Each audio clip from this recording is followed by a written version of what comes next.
Hello students, ये class 10th का most important topic है। ये एग्जाम में पक्का ही आपकी हेल्प करेगा।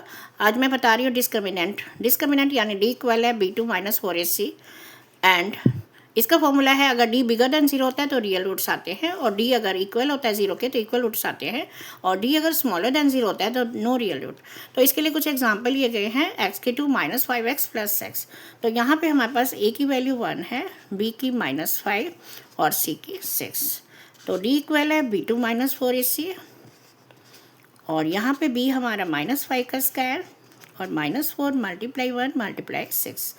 तो इस तरह से हमारा 25 - 24 आ जाता है, और ये 1 है। तो 1 बिगर देन 0, यहाँ पे d की वैल्यू बड़ी आई है, तो इसे हम रियल रूट्स कह सकते हैं कि ये रियल रूट्स में आता है।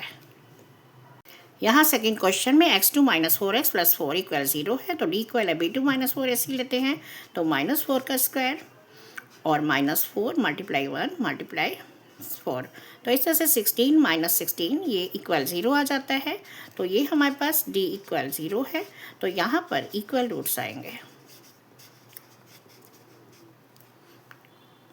अब हमारा नेक्स्ट एग्जांपल है x2 + x + 1, जिसमें भी a equal 1, b equal 1 and c equal 1 है। तो इसे d इक्वल है B2-4AC से सॉल्व करके देख लेते हैं कि क्या ये रियल रूट्स हैं या नहीं है, और अगर हैं तो क्यों है, और अगर नहीं है तो क्यों है। तो ये आ गया -3। तो -3 स्मॉलर देन 0 या नेगेटिव है, तो इसके रियल रूट्स नहीं है। तो इसका कोई भी रूट्स जो है रियल नहीं है।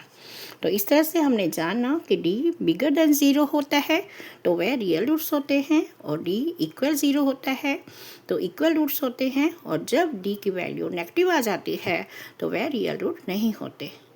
तो इस तरह से आपको समझ आ गया होगा। अगर आपको वीडियो यूज़फुल लगी हो तो चैनल को सब्सक्राइब ज़रूर करें। Thank you.